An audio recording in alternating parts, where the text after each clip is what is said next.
Felicity Ahafuanyo any enkomo na wano head of the Central Analysis and Forecasting Office from a year the Ghana Meteorological Agency. Felicity, if you can hear me, good morning. This is Kessben. Thank you for your time. Good morning. Yes, I can hear you loud and clear.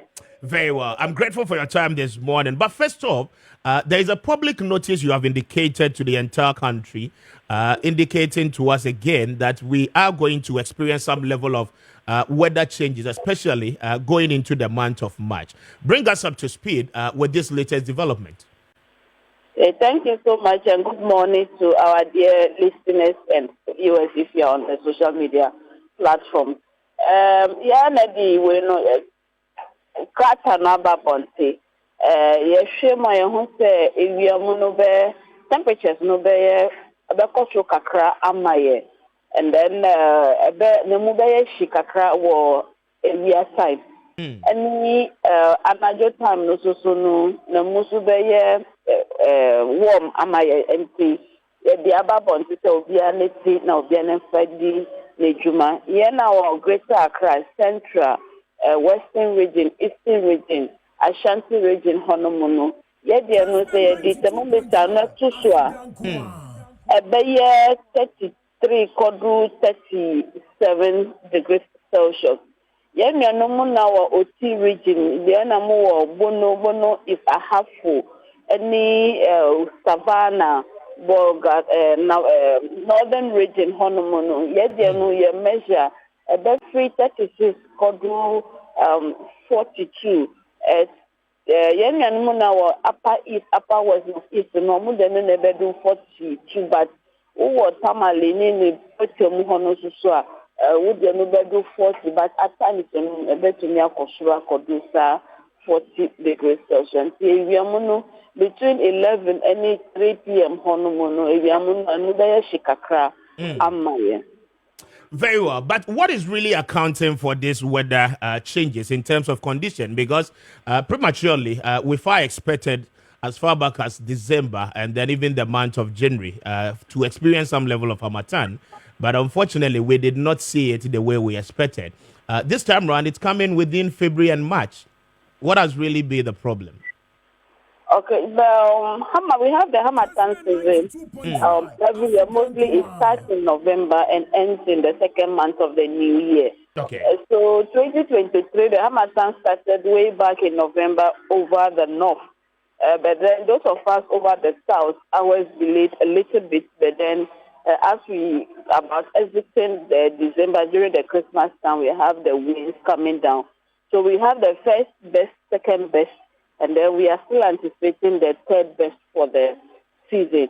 So the first and the second managed to get across to most areas, but then the second one covered the entire country. The Hamatan winds, so they are cold.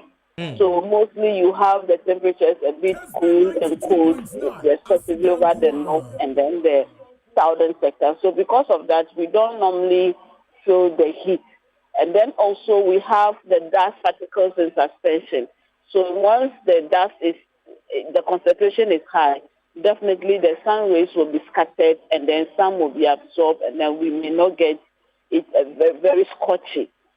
But then as we exiting February, most of the dust particles was clotted out by moisture that was coming in from the ocean, leading to some rains over places.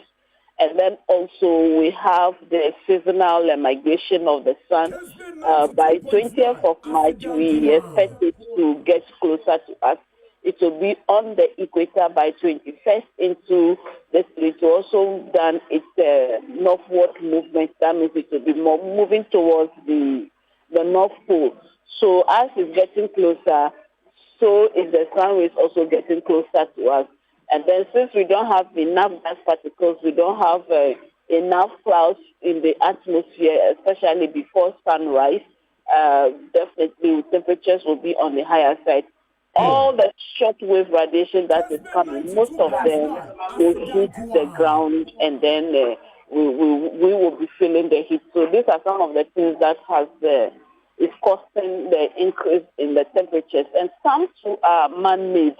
And then some too, we have the moisture also in, which is also, we call it the water vapor.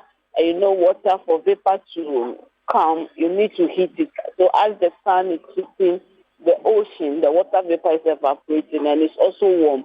Heat is trapped in there, so it will make the environment a bit uncomfortable for us. And from now till the April, and these are some of the things that will be happening. So definitely the temperatures will be on the higher side.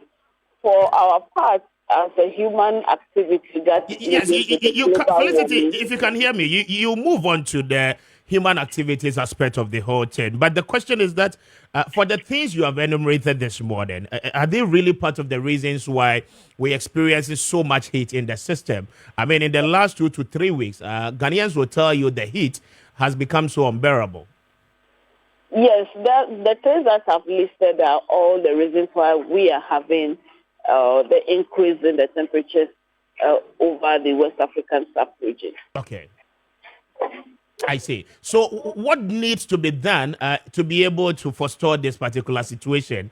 And that brings me to the human activity aspect of what you wanted to actually talk about earlier on. Yes, the human activity, one is the deforestation, indiscriminate cutting down of trees. The other two has to do with the fuels that is coming from the vehicles exhaust that we are using on the road. And then some also coming from the factories. All this is also contributing to what we are experiencing. And it's time for us to take an action to get involved with the planting of trees, a project that the government has initiated, so that we can save ourselves from the heat that may be coming in the subsequent years. So what it means is that going into the month of March, we should expect some of these levels rising up again, right? Yeah. I see. And nothing really is going to change in the month of March. Yes, in the month of March, we'll have 1 or 2 rains that will come in to cool down the temperature, just like what we experienced last week. The temperatures will also keep rising, but then once the moisture is enough, we have enough rain-producing cloud formation. It will rain and then cool down temperatures before the cycle repeats itself. Into April, we expect the same activities to happen, but then we are all hoping that it will be frequent. If it's frequent, then we may not be able to feel that heat that much. But if it's not frequent, definitely both the day and the night temperatures will have an increase, and then will cause us a little bit uncomfortable. But what will really be the health impact associated with these whole changes? In terms of heat, yes, we have the heat-related health issues, which I believe the health experts may be the right people to talk about. Okay. But then some of them is the heat, the strokes, and other things that we can readily relate to. And then at times, when you are uncomfortable, it can affect you psychologically. So the concentration that one needs to perform a task or a duty may also reduce because of the heat-related conditions that we may be experiencing. So this is where we also need, as an individual, to try as much as possible to see what we can do to create that ambient environment wherever we find ourselves. Very well. We'll be very much grateful to have you every morning, speak to us, and then educate the public as well on some of this situation. Yes, our doors are open. We can give you every morning, give us the time, and then you can be getting to us so that you will be getting the day-to-day forecast across so that we can prepare ourselves. Very well. Felicity, I'm grateful this morning for your time once again. Thank you. Thank you, too. Okay.